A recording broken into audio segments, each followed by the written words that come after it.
Amici rossoneri, è il momento di scendere in campo, perché è tornato il Fanta dei milanisti. In palio ogni giornata ci sono maglie ufficiali del Milan, buoni Amazon da 100 euro e, tra i premi finali, iPhone 16, MacBook Pro 14 pollici e molto altro. 270 crediti per la rosa, mercato sempre aperto, ma soprattutto solo milanisti. Sfida gli speaker di Radio Rossonera e gli altri ascoltatori. L'iscrizione costa solo 19,99 € per tutta la stagione. Vai su fantalgoritmo.it/Radio Rossonera e affrettati, perché in caso di spareggio vince chi si è iscritto prima.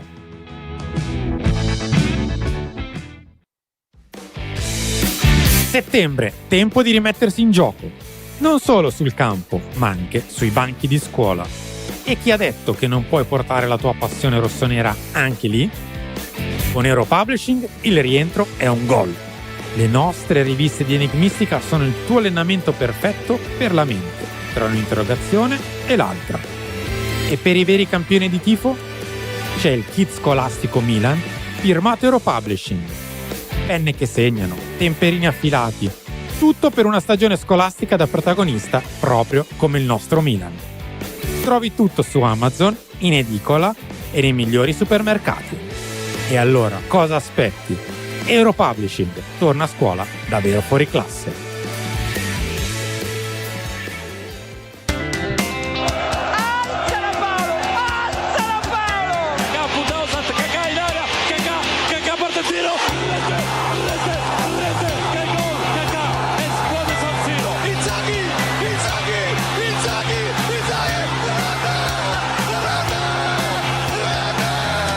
Colpo di testa, rete, ha segnato il Milan, ha segnato Gabbia.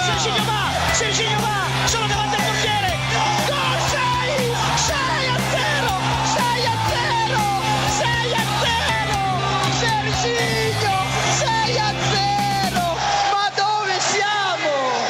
Ben ritrovati amici di Radio Rossonera, martedì 2 settembre del 2025, buona settimana ancora una volta qui dal Talk, il primo Talk vero e proprio, senza il mercato italiano aperto. Beatrice Sarti, ciao Bea. Ciao a tutti, buon pomeriggio. Enrico Bugnani. Ciao, buon pomeriggio a tutti. Morgan in regia come al solito, ciao Morgan, con le sue 10 grafiche oggi giochiamo. Giochiamo per davvero. Nel senso che faremo un po' di voti, un po' di griglie, chiederemo a voi, vi terremo ovviamente partecipi di quelli che sono un po' le discriminanti anche per giocare con noi, e poi viaggeremo un po' nel mercato. Siamo nel tempo. No, magari saper già cosa sarà, che ne so, a fine maggio. Andresti avanti o torneresti indietro? No, andrei sempre avanti. Okay, sempre avanti. Anche perché a quel punto, quando torni indietro, sai com'è. Però torni indietro, giochi tutto sull'Leicester campione d'Inghilterra 2016 e... Oppure giochi tutto sul prossimo. Ma non parliamo di queste cose che non si possono neanche sostituire, diciamo così, No, è vero. a quello che... Buon caffè, Bea, com'è? Amaro. Come la vita. No! Chiamatissima. Pensavo dicessi dolce come il tasto del like quando viene cliccato. Quello sei tu che sei per queste Quindi cose. ragazzi, continuate a supportarci attraverso i mi piace, pollice all'insù, attraverso le iscrizioni che sono gratuite, tasti iscriviti, attraverso gli abbonamenti che vanno rinnovati, o attraverso il simbolino del dollaro, o tra poco, esatto, vedo che già lo sta facendo, con il link fissato in chat dal buon Morgan che è in regia. E quindi grazie a tutti coloro che ci supportano, grazie anche ad Alessandra, dobbiamo dirlo, Sì. che stamattina è venuta a trovarci e ci ha portato dei pasticcini, perché è la migliore di sempre. E Fossero tutti così. ci portassero tutti i pasticcini, Non entreremo più nell'inquadratura. Però grazie davvero di cuore Alessandra, è stato un gesto più che apprezzato, carinissimo da parte tua. Speriamo ti sia piaciuto farci visita. Ho appena finito una delle lingue di gatto, tanto per dire. Vedi? Dimmi, Grazie Alessandra e grazie anche a Gesù di Nazareth che ci scrive: mettete like se volete Vlahovic a gennaio. Sono d'accordo io.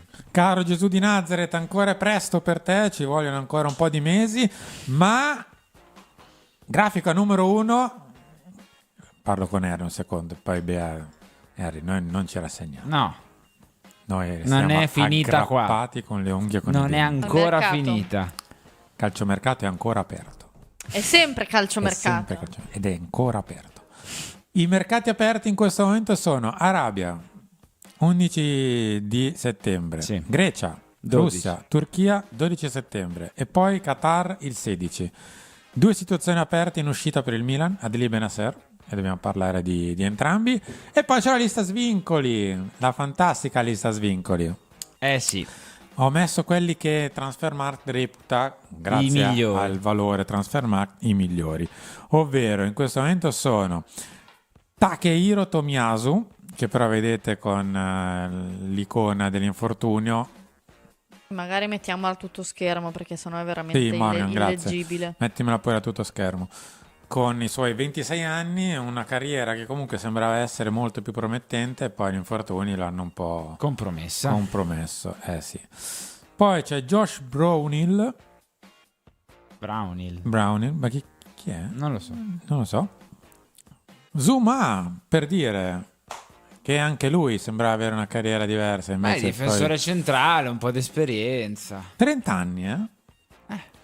Il 28enne Sergio Reguilon. Prenderesti? No, prenderei Zuma tra questi. E poi, a parte Ineacio, che punte non ci servono, tanto ne abbiamo. No. No? E Hakim Ziyech. No, basta. Kim che Ziyech fa- basta. grande, Piuttosto Ianacio. Perché certi amori, Henry. No, Per piuttosto, cortesia. piuttosto Ianacio. Per cortesia, che Piuttosto che Ziyech. quella frase dovrebbe essere utilizzata solo e unicamente per un giocatore del Milan e l'AC Milan. Torniamo pure alla grafica classica, Morgan, classica disposizione a 2, tenendo ancora un po' la grafica, perché in realtà dobbiamo parlare delle situazioni aperte, ovvero di Yassin Adli e Ismail Benasser. Benasser più Turchia, Adli più Arabia / Qatar. Adli sarebbe un titolo definitivo, Benasser un prestito, e in questo momento l'unica che si è affacciata però per il prestito per Isma è il Trabzonspor, quindi Trebisonda. Sì.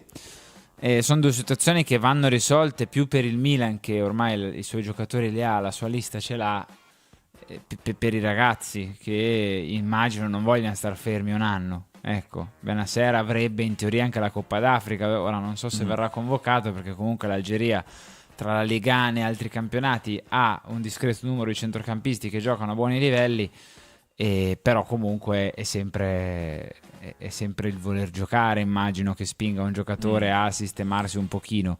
Idem Adli, che davvero è inspiegabile per me quello che è accaduto con Adli, nel senso che Benasser è andato al Marsiglia, ha fatto 6 mesi in cui ha più non giocato che giocato, e quindi lo posso anche, viene da un infortunio pesante, lo posso anche capire che faccia più fatica a trovare una squadra. Adli ha fatto una stagione più che discreta, più che di discreto, ripeto, livello a Firenze. Non mi spiego onestamente questa situazione per il franco algerino. Ma sì, l'abbiamo detto anche tempo fa.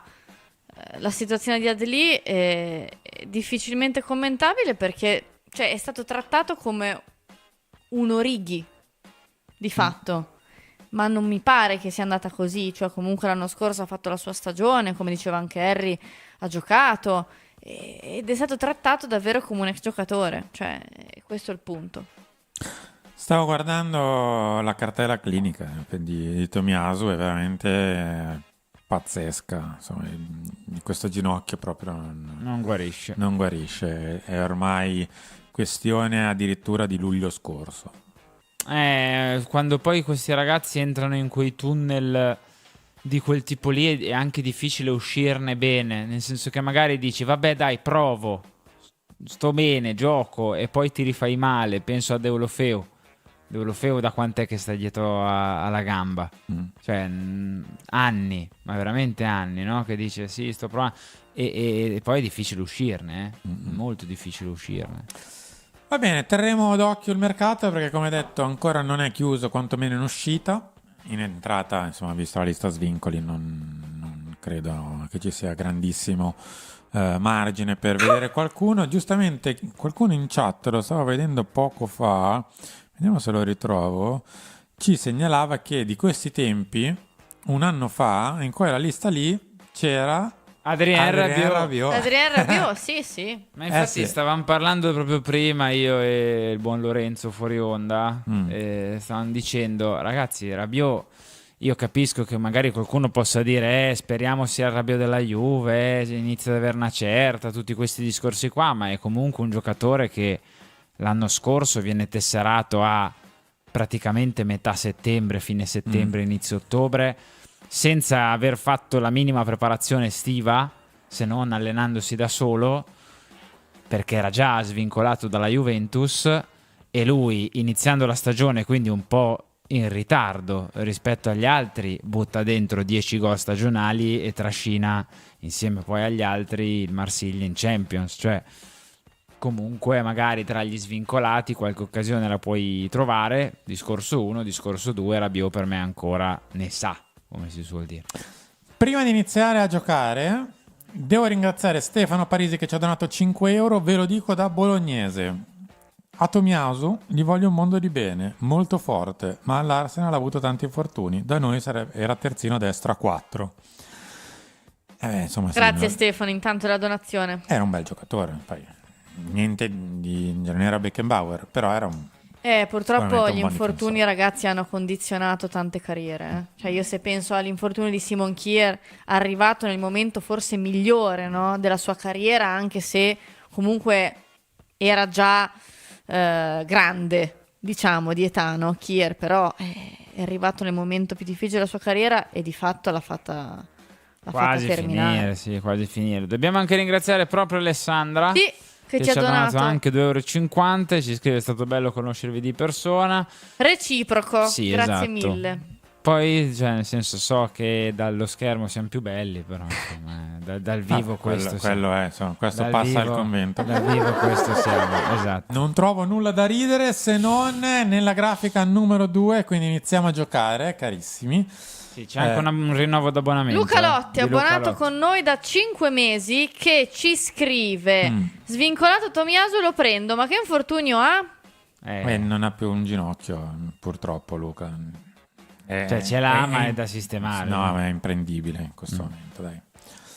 Allora, li abbiamo divisi per reparti. I portieri non li abbiamo considerati. Dovremmo, in teoria, perché in realtà il mercato è stato fatto, perché Sì. Maignan doveva andare, poi è rimasto. Poi c'è stata la questione riguardante il secondo portiere, ma al di là di questo. Mercato della difesa, li vedete, sono gli 8 difensori tra i terzini 2/3 e poi i centrali a disposizione di Massimiliano Allegri. E ricordiamo che il voto non è per il reparto, ma per il mercato, perché altrimenti, cioè, è da definire questa cosa. Non Sì. è proprio per il gruppo di giocatori che vedete, ma per le scelte che sono state fatte in entrata e in uscita.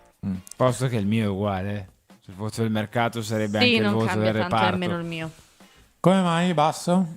Motivo per cui avete bocciato? Beh, io Scrivetemelo anche da casa, perché vedo che siete abbastanza in linea con i voti. sono abbastanza Il perché. sintetica. Sostituire Teo era molto difficile, è ovvio, però si poteva fare qualcosa in più. E per quanto riguarda il resto, lascio da parte De Winter, perché è sicuramente un profilo diverso rispetto a Tekame e Odogu, però su Atekame e Odogu non sappiamo niente, perché la loro carriera è veramente una carriera da giocatori in erba, quindi magari verranno fuori, io me lo auguro, però Allegri aveva chiesto un difensore di esperienza su cui poter contare e di fatto non è arrivato, perché sono due incognite. Non possiamo dire a prescindere che sono due acquisti sbagliati, perché è il campo, come sempre, da padrone che ci dirà la verità, però sono due incognite. De Winter è una via di mezzo, perché sicuramente a un livello più alto rispetto a loro due, però non è che possiamo dire è arrivato Alessandro Buongiorno, cioè no. E Stupinian, per quello che ho visto nelle prime uscite, mi sembra un giocatore un po' in difficoltà, che fa vedere delle cose magari anche buone a volte, soprattutto dal punto di vista offensivo. Dal punto di vista difensivo lo vedo abbastanza in difficoltà.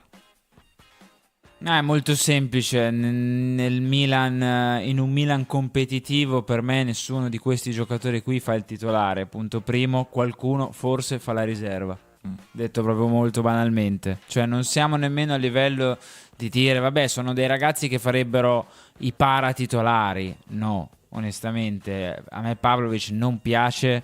Matteo è uno di quelli che potrebbe fare la riserva insieme magari a Tomori, ma sono in questo momento i titolari inamovibili della squadra, quindi onestamente per me è più che insufficiente. Magari le prestazioni dovessero essere in crescendo di Stupinian, dovessero essere buone di De Winter, faranno propendere questo mio 4 verso il 5 e mezzo, però non di più onestamente, perché era un reparto che già l'anno scorso aveva faticato un po', hai perso Teo Hernandez, nel resto non l'hai migliorato e quindi è così.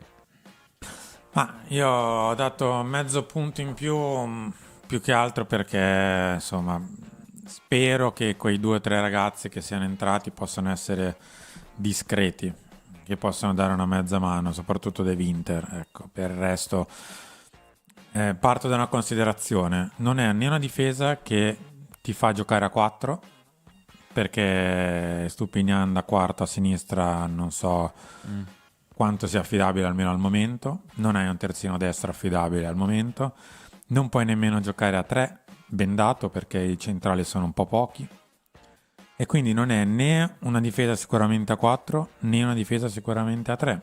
È un ibrido che non è né uno né l'altro, non è migliorato. È l'unico reparto che sicuramente non è migliorato, anzi forse addirittura peggiorato a livello di qualità. Hai perso Malik Ciao, ne hai messo dentro un altro paio di giocatori che sono da scoprire. Hai perso Teo, che per quanto potesse essere nella sua stagione peggiore della vita, era comunque Teo Hernandez, andava ripreso, sì, no, forse, ma comunque E si poteva provare l'hai sicuramente. istituito con Estupinian in linea di massima. Insomma, la nostra difesa è sicuramente il reparto peggiore dei 3, quindi è stato fatto un mercato senza pensare a quello che erano le necessità, cioè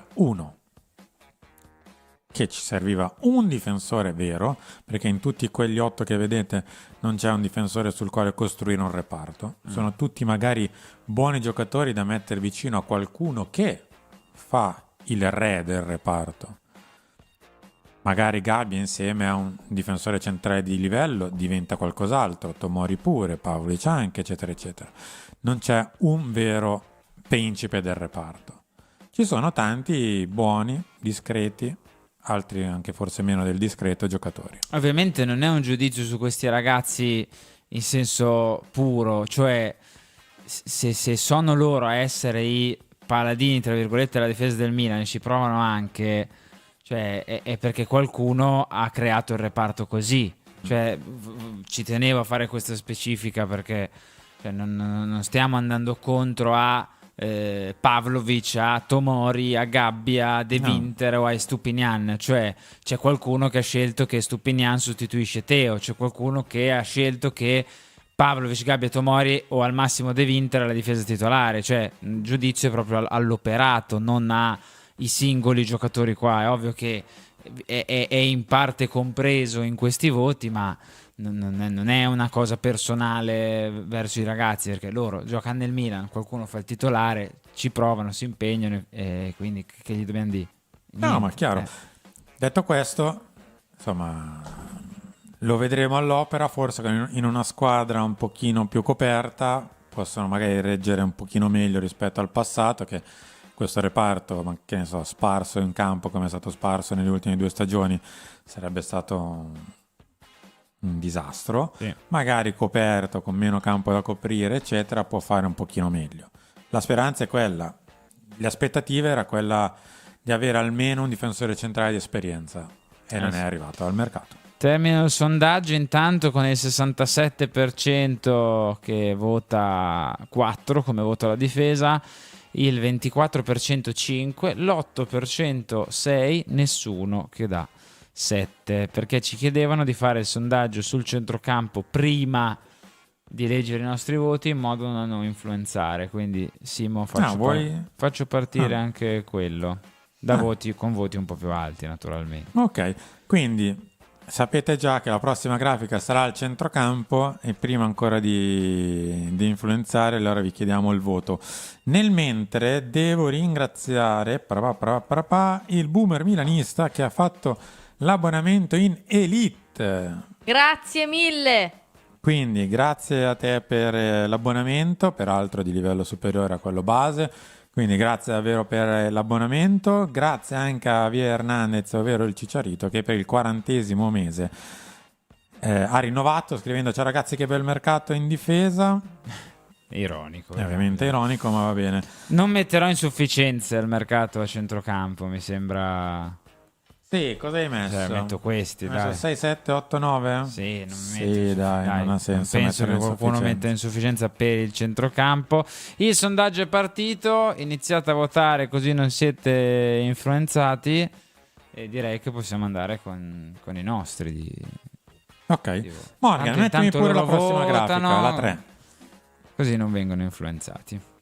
Peraltro, centrocampo che ancora...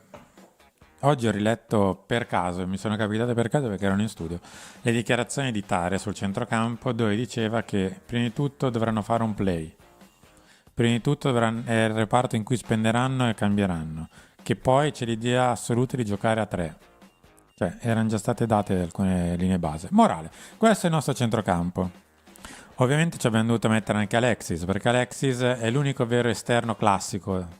Sì. Quindi non è né un difensore né un attaccante, ma è il classico esterno e l'abbiamo messo ovviamente a centrocampo. E quindi questo è il nostro reparto con Salmaker, Yashari, Modric, che non sono la stessa persona, li ho doppiati, però si assomigliano. Cioè Yashari e Ricci, scusate, sì, con Loftus-Cheek, Fofana, Modric e l'ultimo arrivato Adrien Rabiot. Questi sono i nostri voti.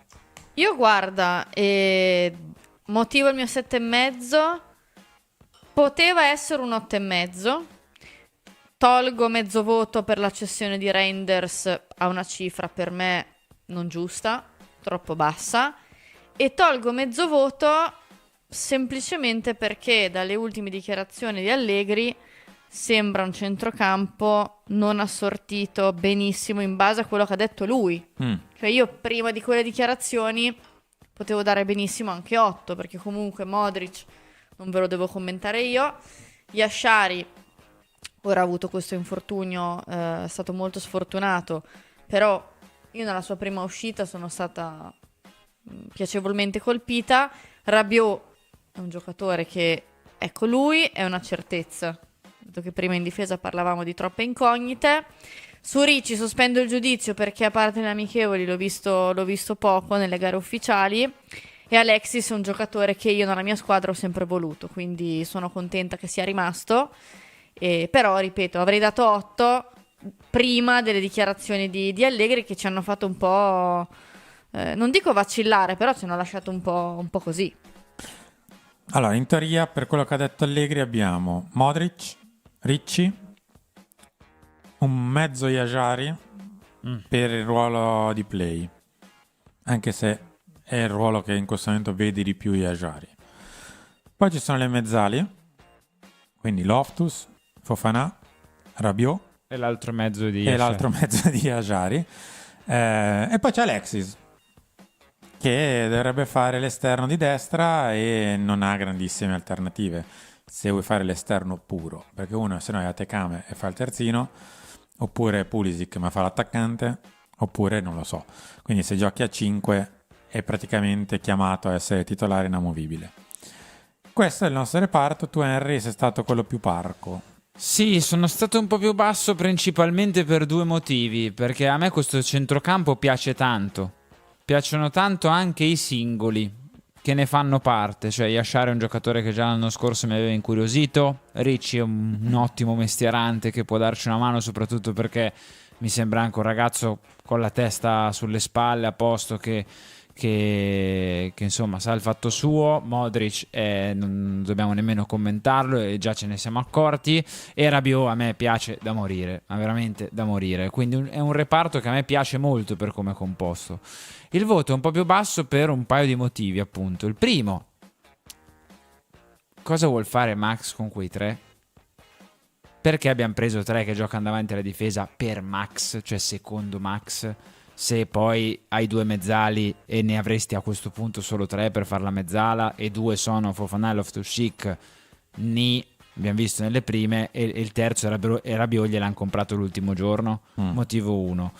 Motivo 2: bello, bellissimo che il centrocampo abbia tutta questa carne al fuoco. Forse sarei stato leggerissimamente più col braccino tirato qui, per o prendermi una punta come si deve, a parte prenderla, ma poi come si deve, o migliorare davvero la difesa. Cioè, non dico che hai speso troppo, però hai speso troppo in relazione agli altri reparti. Ecco, è strano, è assurdo che sia un minus al voto che sto dando, però considerando gli altri reparti forse hai un briciolo esagerato con una partita alla settimana tutto sul centrocampo e solo sul centrocampo. Fossero stati tre reparti omogenei avrei dato anche 8 a questo centrocampo, però con quella difesa là e con l'attacco un po' streminzito non hai, secondo me, calibrato bene, ecco. Ok, tre reparti. Sì. Sei passato l'anno scorso che avevi due centrocampisti, cioè Reinders e Fofana, a cotanto. Ecco. Ma io ho messo 8 perché negli ultimi 2 anni è stato veramente non falcidiato il centrocampo, di più, ma perché è stato poco considerato e mal costruito. Sì. Quindi il nostro centrocampo quest'anno sembra di vedere, insomma, la manna da che scende dal cielo, certo, questo centrocampo rispetto alle ultime 2 stagioni, ma non tanto perché non avesse magari dei giocatori buoni, uno su tutti Reinders, ma perché era veramente mal costruito, era infarcito di mezzali, un anno non ha avuto mediani, un anno non ha avuto giocatori utili per allungarlo. Tant'è che a un certo punto hanno giocato in 2 e 2 sono andati fino alla fine. Mi sembra che si sia fatto un lavoro molto profondo e, ti devo dire la verità, anche molto buono. Sì. Cioè, prendendolo così, giustamente, reparto a sé, tolta la squadra in generale, perché ovviamente sono d'accordo con te, no, se ti giri c'è la difesa, adesso parliamo dell'attacco, il centrocampo sembra quasi, non ti dico quello di un'altra squadra. No, sì, Stona sembra il centrocampo di una squadra che deve fare la Champions. Sì, esatto. Ok, sembra una che deve fare ogni tre giorni deve fare una partita grossa. Ben venga, assolutamente. Però per questo anche il gli mio altri. voto è 8. Io rimango un attimino soltanto scettico su come giocheremo. Tutto qua. Cioè, se hai in rosa Ricci e Jari, Loftus, Fofana, Modric, Rabiot, giocare a 2 vorrebbe dire che troppa gente si siede. Sì. Tolto Alexis, Sì. che fa un altro mestiere in quel centrocampo, ma sono 6 se giochi a 2 puri per 2 ruoli. Ovviamente impossibile, si siederebbero in 4. No, ma in 3 giocano sicuro. Qualcuno si deve adattare largo, Rabiot, forse l'unico che può fare il finto esterno, ma a quel punto come? E per forza di cose si tenderà, credo, a virare a 3, visto che peraltro ha detto che abbiamo 3 giocatori che possono fare il play. Quindi, in buona sostanza, Rabiot fa una mezzala, gli altri si dividono il ruolo da play e l'altra mezzala se la dividono una tra Fofana, Loftus e forse Yashari. Però non vedo grossa alternativa a giocare a 3 in questo momento. Così, cioè, quelli sono gli unici motivi per cui io abbasso il mio voto, perché quasi stona in senso positivo in questo caso rispetto agli altri reparti, alle spese per gli altri reparti e anche al tipo di giocatori, perché qui se Modric e Rabiot sei andato sull'usato sicuro, Ricci comunque esperienza in Serie A, l'unica gemma, l'unica hidden gem se vogliamo è Yashari, che però deve dimostrare, quindi non lo so, strano questo centrocampo. Ben venga, come hai detto tu, ecco, speravo che si sistemasse un po' anche dietro. Bisognerà capire poi, diciamo così, in un secondo momento, quando, che so, mancherà Alexis Salmaker perché ha un raffreddore. Sì. Si tiene il centrocampo pari pari, quindi magari con un esterno, e lo si dovrà adattare qualcuno, oppure vai con 3 giocatori davanti, 3 in mezzo e 4 dietro, che sa, quindi togli l'esterno e lasci il terzino. Probabilmente, In qualche modo faremo. Probabilmente credo che, insomma, sì, a parte questa cheat di Max, saremo in una situazione ibrida credo quasi tutto l'anno, nel senso che non è che una volta avevamo l'albero di Natale dalla prima giornata in poi, tipo, e più o meno si tirava dritti all'incirca. Qui saremo anche un po' figli del momento. Sì, ogni tanto 3-5-2, ogni tanto 3-4-3, ogni tanto 4-3-3. Io non escludo di vedere quei 4-4-2 allegriani con Rabiot esterno e Salmaker dall'altra parte. Vedremo un po' di cose diverse quest'anno. Vuoi far partire il prossimo sondaggio? Faccio partire il Anche perché prossimo questo sondaggio. ha vinto il 7. Termino, ha vinto il 7, secondo posto per l'8 al 37, se la son combattuta, 18% per il 6, 3% per il 9. 7,5? Sì, direi che Media una media 7,5 per voi da casa. Più o meno sì. Ora passiamo all'attacco. Sì. Che avete visto qui sono in 153 in questo reparto, quello di centrocampo, e in attacco siamo 4. Non ho messo il quinto, che è il giovane ragazzo che per Henry sarà la sorpresa del... No, io non ho detto che sarà la sorpresa, ho detto che per me sarà sarà aggregato. fisso aggregato alla squadra, che è diverso. Sentore. Perché siamo 4. Ah, Sentore. A perché ok. sono 4, B perché già l'ha fatto entrare, C perché Max ste cose ogni tanto le ha. Sì, ma l'abbiamo visto anche con il Next Gen. Ogni tanto tirava su qualche ragazzo e lo aggregava, anzi Esatto. lo faceva pure giocare. Faccio così? Sì, assolutamente. Va bene? Cosa fai? 4, 5, 6, 7? Sì, ci può stare. Penso che qualcuno voglia dare 8 al voto 8 dell'attacco. all'attacco? C'è qualcuno che No. vuole dare 8 all'attacco? Non si... niente, basta, abbiamo già deciso Sì, che... parlavo di Balentien, che per me sarà aggregato fisso e sarà il giocatore. Ma Max, per dire, aveva fatto giocare prima che andasse alla Venezia Nicolussi Caviglia titolare nella finale di Coppa Italia contro l'Atalanta, che quell'anno giocò un po' Nicolussi Caviglia e era venuto fuori più o meno dal niente anche lì, perché tra infortuni, mercato un po' così cosà, la Juve aveva quello a disposizione. Morgan, mettimi pure la prossima grafica, quindi la 4, siamo 4. E con ogni probabilità si giocheranno 2 posti. Sì. Quindi 2 dentro, 2 fuori, però il problema grosso è che se anche qui il primo raffreddore di uno, hai un cambio dalla panchina. Poi nel caso avresti Salmaker, che però in teoria è in campo, oppure il giovane Balentien. Cioè, nel senso, davanti siamo proprio con la cinghia, siamo tirati. Ma guarda, io faccio un discorso anche qui abbastanza sintetico. Ricordiamo che il voto non è al reparto, ma è al mercato. Quindi ne è arrivato uno, che è stato l'acquisto più costoso. Credo anche dell'era Elliott Redbird. Secondo acquisto più costoso della storia del Milan, mi pare, dietro Andre Silva. Della storia del Milan, sì. Beh, è probabile, perché... Sì. Vabbè, io prima c'erano mi Rui riferivo Costa e Nesta, all'epoca Elliott Redbird. Cioè, il punto è che, nel senso, è ovvio che un Nkunku è un giocatore di livello alto, sperando che stia bene.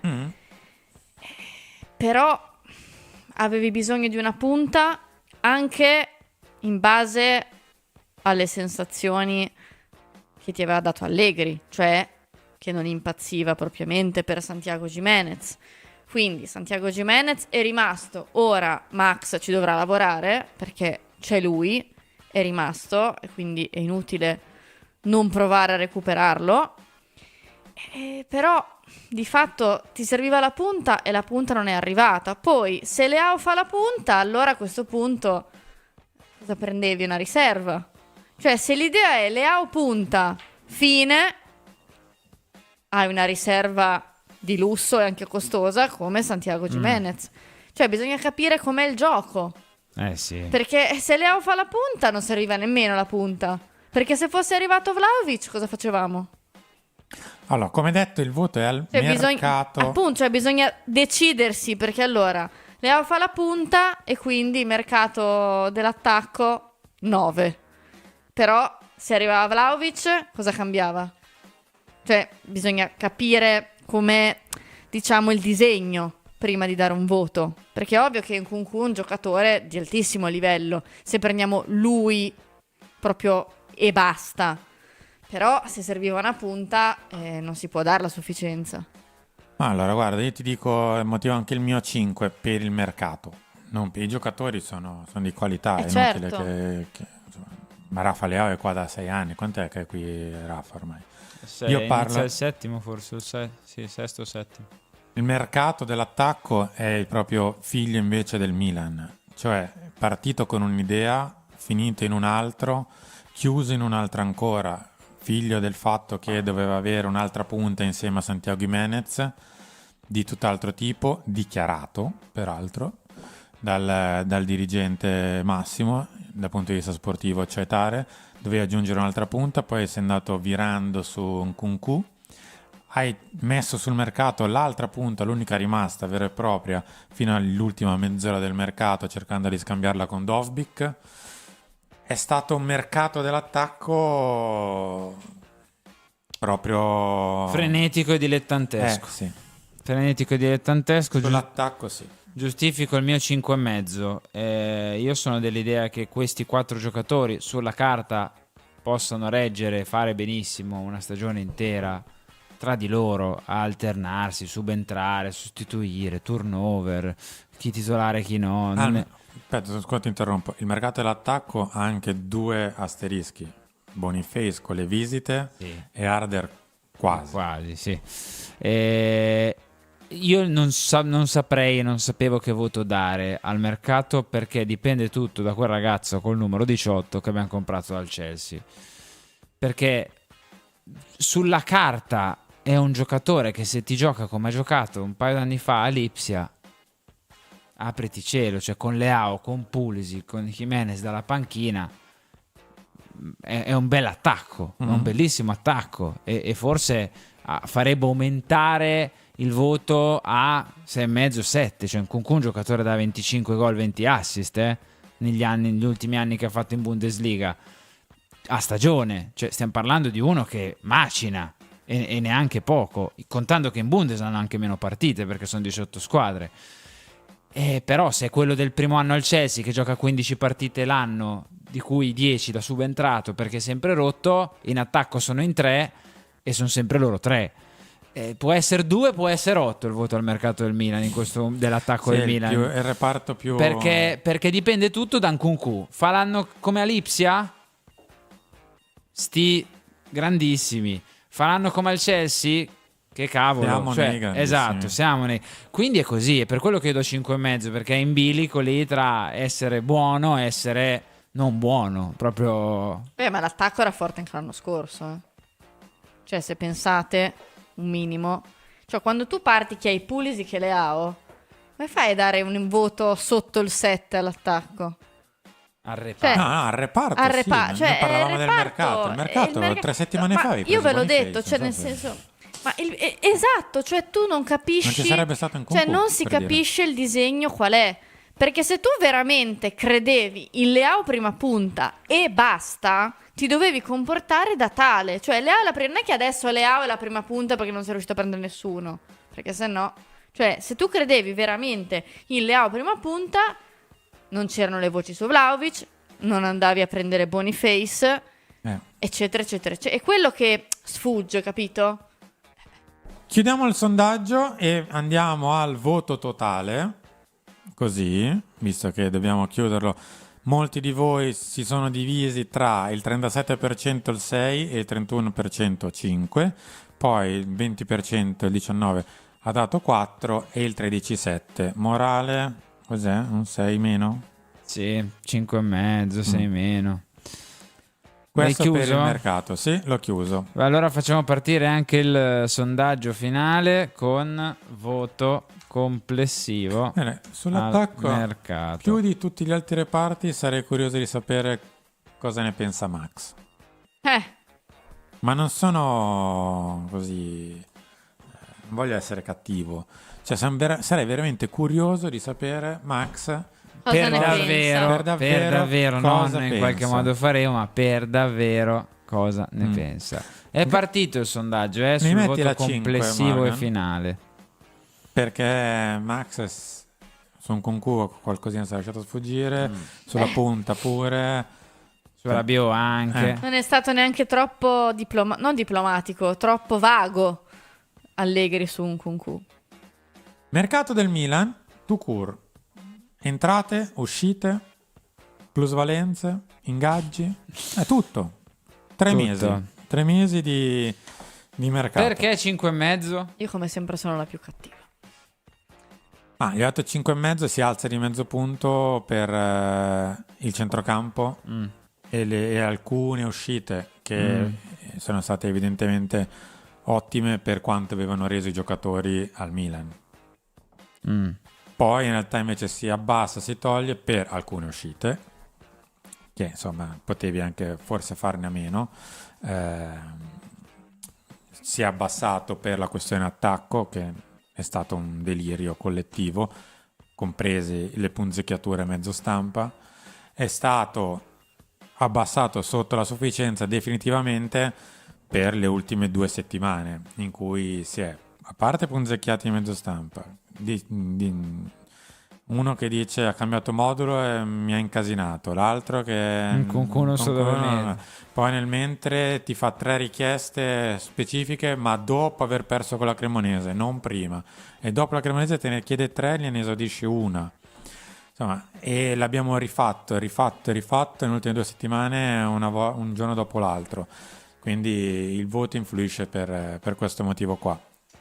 E soprattutto non arriva al 6 perché quella benedetta parola grossa, bella lunga, che è programmazione, anche quest'anno è andato un po' a farsi friggere.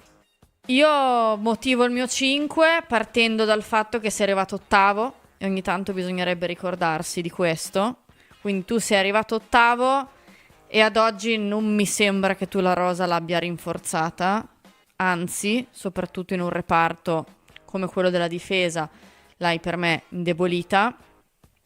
Continuo dicendo che hai incassato tanto e proprio per questo le aspettative poi sugli ingressi aumentano, come giusto che sia, perché se tu hai delle entrate di quel tipo devi anche fare un mercato in entrata importante, proprio perché sei arrivato ottavo e ti chiami Milan. Terzo punto, per me quando cedi 2 giocatori forti è difficile poi raggiungere la sufficienza. Cioè, se cedi 2 giocatori che comunque sono stati 2 pilastri, lasciamo perdere l'ultima stagione di Theo, ma comunque Theo e Reinders sono stati 2 pilastri di questa squadra, per arrivare al 6 poi devi darti da fare, cosa che hai fatto per me a centrocampo. Stop. Quindi il 6 per me è difficilmente raggiungibile. Guarda, come per tutte queste cose. leggendo un paio di messaggi da casa, poi ti lascio anche parola anche a te, Henry.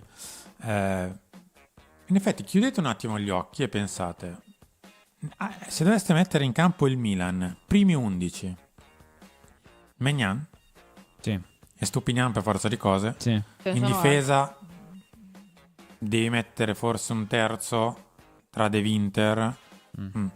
Morale ne hai messo dentro 1 su 5 all'incirca, 1 su 4, cioè Stupinian per forza di cose perché hai venduto Teo. In mezzo al campo Sono lì 3 nuovi. sono nuovi. Davanti se c'è Nkunku, se no Uno, sì. Morale il mercato ti ha cambiato tanto un reparto.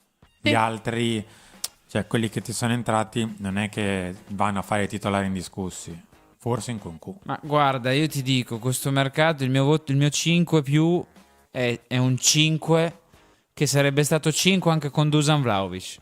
Te lo dico molto chiaro, perché quello che hai fatto in difesa per me non ti porterà mai alla sufficienza. Cioè la difesa è stata troppo abbandonata a se stessa, non è stata migliorata, anzi è stata indebolita.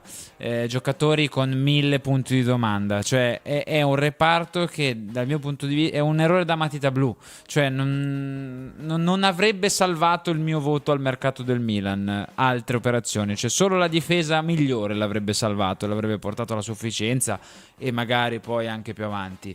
C'è un più perché ci sono dei giocatori che se sono in salute potenzialmente spaccano il campionato, come Nkunku e Rabiot, e sono anche le speranze che ho, cioè quel più può diventare mezzo, può diventare un voto, può diventare 2 voti, 3 voti se questi ragazzi dovessero far bene, ecco. Allora, facciamo così, andiamo alla grafica numero 6, Morgan. Mentre andiamo alla grafica numero 6 ho una domanda per tutti, anche in chat, che ci sta ascoltando, eccetera. Per fare una stagione intera, almeno fino a gennaio in teoria però, Dove ne vendiamo 7, ne Non lo compriamo so. altri 6. bastano i 19 giocatori di movimento più i portieri? È difficile dirlo. Una partita a settimana? Lo so, però... Cioè, 19 giocatori di movimento. Non è che tutte le squadre che hanno giocato una partita a settimana hanno vinto. In realtà 18, perché per 2 o 3 mesi Yajari non c'è. Può essere di sì come può essere di no, dipende tanto da come ingranerai, dipende dagli infortuni che avrai, speriamo pochi. Cioè è troppo difficile per me dire sì o dire no. Bisogna vedere minimo i primi 2 mesi. Anche perché non sappiamo ancora bene davvero quali saranno gli 11 di Allegri. Cioè non è che lo sappiamo in maniera così chiara, soprattutto in alcuni reparti. Non bastano per me. Non bastano perché comunque bastano a centrocampo. Nelle altre parti del campo non bastano. Ma non perché non ne riesci a mettere 11 in campo, ma perché non hai cambi dopo. Cioè 11 li avremo sempre in campo, è ovvio, ma non hai cambi. E sono troppo importanti nel calcio attuale, quindi per me non bastano. Bastano se chi c'è lassù sì, se non si guarda rompe giù. proprio nessuno potrebbero anche bastare, Guarda ma giù. non considero questa opzione. Perché bastano 2 stiramenti. Però tu non puoi immaginare che le e cose inizia a essere vadano corto. tutte alla perfezione, anzi devi lavorare sugli scenari possibili negativi in modo da ridurne le percentuali di rischio. Mentre vediamo, questa è la recap finale delle cessioni, mi metti anche la prossima, la 7, Morgan, che invece sono gli acquisti. Devo ringraziare, a parte il nick, che è veramente clamoroso, oddio. Cucciolotto patatoso. No, Patatorosso, credo che sia Patatorso. addirittura. Avevo letto patatoso. Tanto per dire, sì, Patatorosso. Grazie mille della donazione. Che ci chiede, ma svincolati decenti non ce ne sono? Li abbiamo fatti vedere all'inizio prima. della puntata. Kurzuma.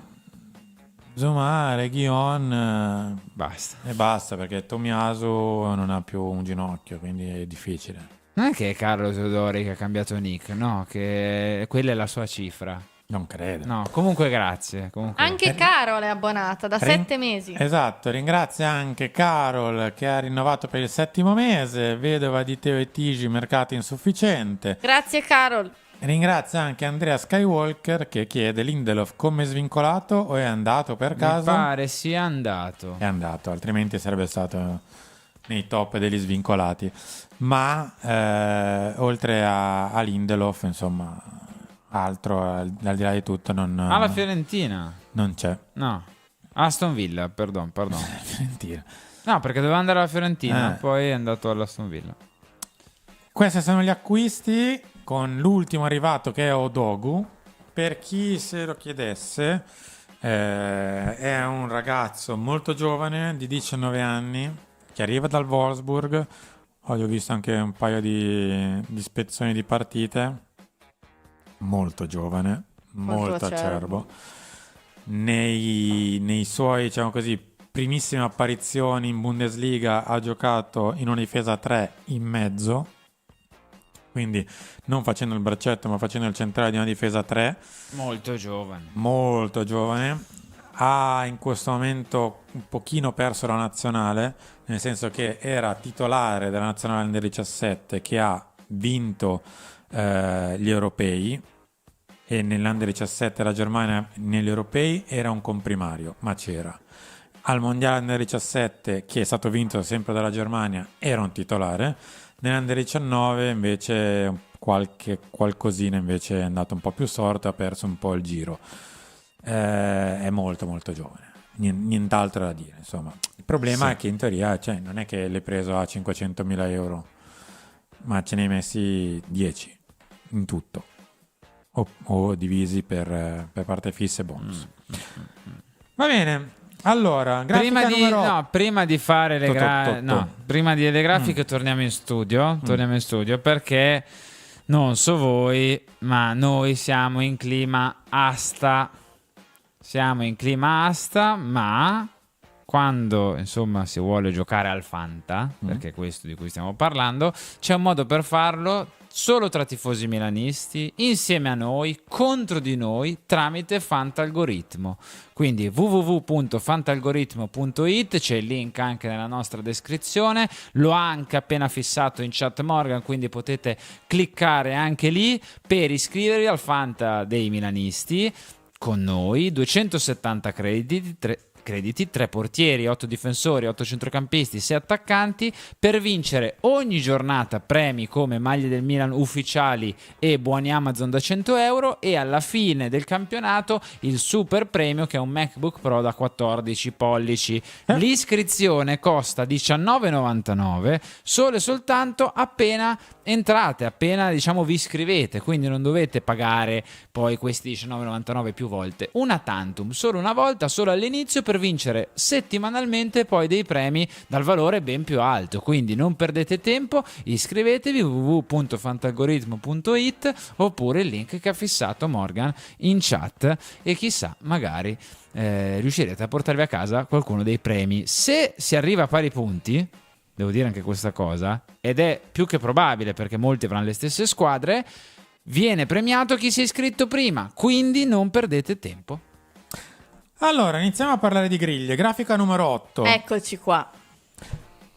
Poi, siccome ho visto un po' di messaggi su positivi e negativi, mi prendo veramente 10 secondi, 10. Ragazzi, non ci sono i positivi o i negativi. Non iniziamo a farvi la guerra tra di voi. Ah, quello è troppo negativo. Ah, quello è troppo positivo. Basta, ragazzi, vi prego. Che basta. Due palle atomiche. Il Milan l'anno scorso è arrivato ottavo, e tutti quelli che dicevano siete negativi per un anno hanno avuto stratorto. Ok? Detto questo, punto e a capo. Si inizia una nuova stagione. I negativi e i positivi non ci sono, c'è la realtà dei fatti. Cioè, purtroppo il Milan non è una situazione rosea, eccetera. Altrimenti, se volete, vi diciamo tutto che va bene, non si può dire che tutto va male, ma nemmeno che siamo qui a dividerci positivi e negativi. Se volete dire qualcosa, e si può dire, sempre e comunque, perché la chat è aperta, si scrive io penso che, 2 punti, e si dice, non sempre a giudicare quello che si dice o di fa un altro. Hai appena parlato, proprio, devo dire, ricezione. Cosa? Niente. Ma io posso dire una cosa su questo? Ragazzi, si resetterà tutto. Per quanto mi riguarda non si resetta proprio niente. Se dopo 2 anni un tifoso è un po' stanco ed esausto, ne ha tutte le ragioni, perché gli ultimi 2 anni... Ma non andare dall'altra parte. No, io non sto andando dall'altra parte, sto dicendo una cosa, che se un tifoso in questo momento dà meno credito a tutto, è più che normale, perché gli ultimi 2 anni non è che scompaiono nell'etere, sono stati vissuti dai tifosi del Milan, quindi se oggi un tifoso è un po' meno fiducioso, ne ha tutte le ragioni, perché i 2 anni alle spalle ci sono, è normale. Cioè è come se tu, dopo che una persona ti ha deluso 5 volte, gli dai meno fiducia. Tutto allora, qui è normale. Abbiamo 5 Questa minuti è la per mia le griglia, questa è la mia griglia. Allora, il Napoli per me, oltre ad avere il migliore allenatore su piazza, ha fatto anche il mercato migliore di tutte, quindi se non impazzisce con la Champions League di mezzo, difficilmente avrà rivali quest'anno. I rivali diretti per me restano l'Inter, perché comunque è una macchina rodata, Anche qui bisogna capire se qualche sassolino si infila negli ingranaggi, però una macchina rodata, ha buttato dentro anche Akanji, è vero che ha perso Pavard, ha messo dentro, ha allungato diciamo l'attacco con giocatori più utilizzabili di Correa e Taremi, Arnautovic. Per me è sempre una squadra forte l'Inter, la vedo un po' meno rispetto all'anno scorso, però è lì. La Juve bisogna capire la difesa. Sì, perché il campo in su ha 500 giocatori. Esatto, perché in attacco è forte, è vero che è tornato Bremer, però la difesa è Tudor, però per me la Juve sotto il terzo posto difficile che faccia.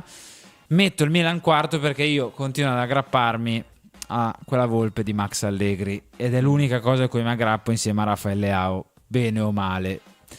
E soprattutto metto la Roma dietro al Milan per lo stesso motivo ma al contrario, cioè la mia speranza è che Gasp a una certa perda la brocca e la Trebisonda a Roma perché è partito molto bene.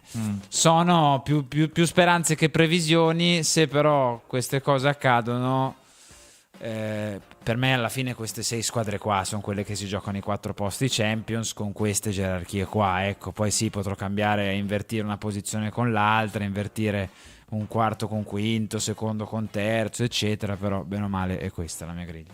Bea, andiamo alla prossima grafica, Morgan, la 9, così vediamo anche quella di Bea. Vi prenuncio già che Bea ha una surprise. Sì. L'hai messa tu. Sì. Non l'ho messa io. Sì. Vai. Guarda, io non la vedo ancora, comunque me la ricordo. Ma la surprise penso intendiate la Juve al secondo posto. l'Atalanta. No, io pensavo alla Juve al secondo. Io pensavo all'Atalanta. No, comunque la grafica l'ho fatta io, quindi E per quindi me... la tua sorpresa è? No, Nessuna. allora io ho messo la Juve al secondo posto. Allora, il Napoli per me rimane primo perché hanno Antonio Conte e perché per me è una squadra che si è rinforzata, quindi sono abbastanza diretta in questo. Metto la Juve al secondo posto perché l'Inter già la vedevo scricchiolare un po' l'anno scorso e la perdita di Simone Inzaghi io ancora la devo inquadrare, perché comunque Simone Inzaghi penso, non lo so, secondo me era arrivato anche lui un po' alla frutta con l'Inter, però sono andati su una scommessa, perché Christian Chivu ad oggi è una scommessa e penso sia innegabile, poi magari dimostrerà qualcosa di positivo. La Juve per me l'incognita grossa che ha è l'allenatore, nel senso che comunque l'anno scorso mi ricordo doveva andare via, poi è rimasto, però il mercato che ha fatto la Juve non mi dispiace, soprattutto davanti secondo me hanno un attacco molto interessante. Ho messo il Milan quarto perché Massimiliano Allegri, mi dicono tutti che non sbaglia mai una stagione, quindi io voglio credere in questo ed è l'unico che in società secondo me ci può dare una mano a tornare almeno in Champions League, anche se la Roma di Gasp mi spaventa.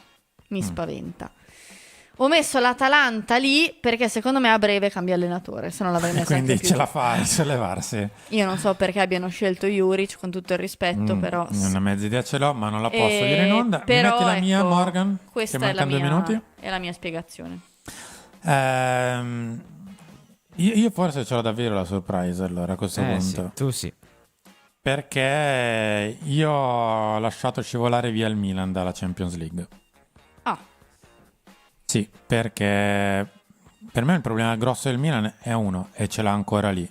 Fin quando sopra, lì al quarto piano, non remano tutti dalla stessa parte, tutti insieme e senza nessun tipo di, diciamo così,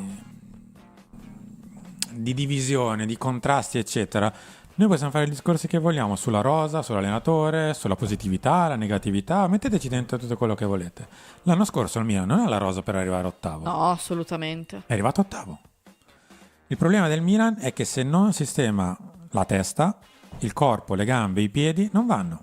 E quindi purtroppo io, siccome non ho la sfera di vetro, di palla di cristallo e non so se il Milan risolverà finalmente le sue diatribe interne, fin quando questo non accade, per me in Champions League il Milan non ci va. Anche se c'ha se ha Max, se ha un centrocampo di ben altro livello, se ha un attacco del genere, eccetera, eccetera, eccetera, eccetera. Purtroppo.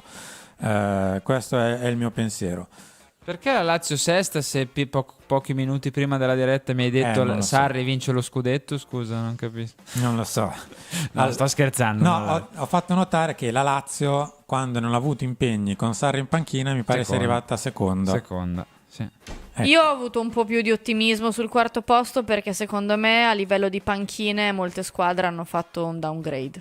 Perché l'Atalanta ha fatto un downgrade, l'Inter ha fatto un downgrade e la Juve mi aspettavo andasse su un allenatore. Diverso.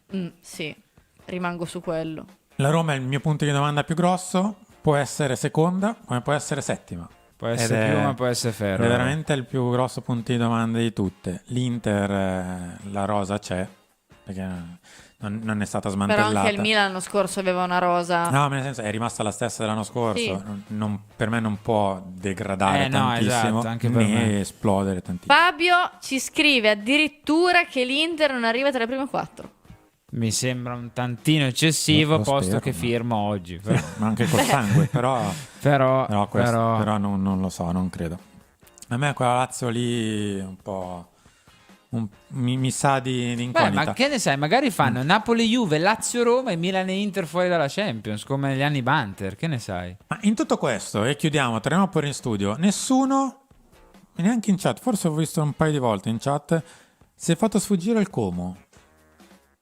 No, nelle prime 6 non ce la fa? Nelle prime 6 è un po' complicato per me. Nelle Quindi prime niente 6 Europa. per me è difficile nelle prime 6. Per me può benissimo essere la settima, cioè da sopra la Fiorentina, sopra il Torino, sopra l'Udinese, sopra tutte queste squadre, il Bologna anche, sopra il Bologna.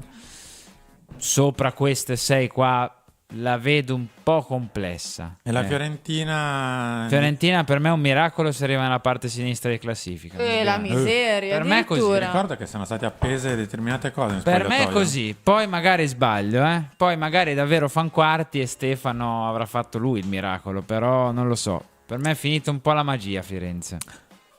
Detto questo, abbiamo chiuso con il talk, anche perché le griglie che avevamo fatto l'anno scorso non credo ne abbiamo beccato Vabbè, ma niente. ragazzi, ma le griglie è una cosa è che si quasi- fa Ma perché ormai sì, dai. È quasi però impossibile il beccarla calcio adesso. è troppo fatto di Calcio sfumature strano, che beh. cambiano continuamente. Tipo, l'anno scorso io ero stato l'unico a mettere il Milan fuori dalla Champions con il quinto posto. Voi due, o chi quarto, chi terzo, chi... Capite che dopo un Terzo anno... il Milan, io non credo. Dopo un anno è così, cioè... Vabbè, in teoria la Roma dopo 2 mesi di stagione non la davi neanche lontanamente in Europa. È Esatto. arrivata tanto così dalla Champions League. Esatto. Ma per quello che vi dico che cioè in questo momento noi stiamo dando l'Atalanta fuori Sì, da demolita. tutto. Per me se cambiano allenatore cambia, se lo tengono magari rimangono così. Bea, grazie. Grazie a voi, ci vediamo domani. Henry. Ciao, a domani. Grazie a tutti quelli che sono stati qui con noi e se la sono giocata insieme a noi. Grazie a Morgan in regia. Ci ritorniamo domani. Ah, vi ricordo Cosa? che su Instagram potete scriverci i vostri voti divisi per reparto e domani li leggeremo qui al Talk. Ciao. Amici rossoneri, è il momento di scendere in campo, perché è tornato il Fanta dei milanisti. In palio ogni giornata ci sono maglie ufficiali del Milan, buoni Amazon da 100 euro e, tra i premi finali, iPhone 16, MacBook Pro 14 pollici e molto altro. 270 crediti per la rosa, mercato sempre aperto, ma soprattutto solo milanisti. Sfida gli speaker di Radio Rossonera e gli altri ascoltatori. L'iscrizione costa solo 19,99 euro per tutta la stagione. Vai su fantalgoritmo.it/Radio Rossonera e affrettati, perché in caso di spareggio vince chi si è iscritto prima.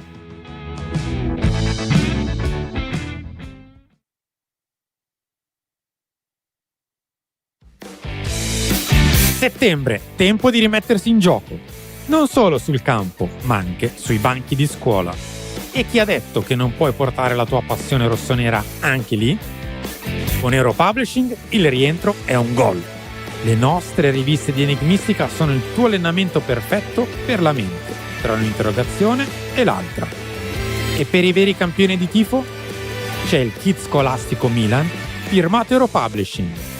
Penne che segnano, temperini affilati, tutto per una stagione scolastica da protagonista proprio come il nostro Milan. Trovi tutto su Amazon, in edicola e nei migliori supermercati. E allora cosa aspetti? Europublishing torna a scuola davvero fuori classe.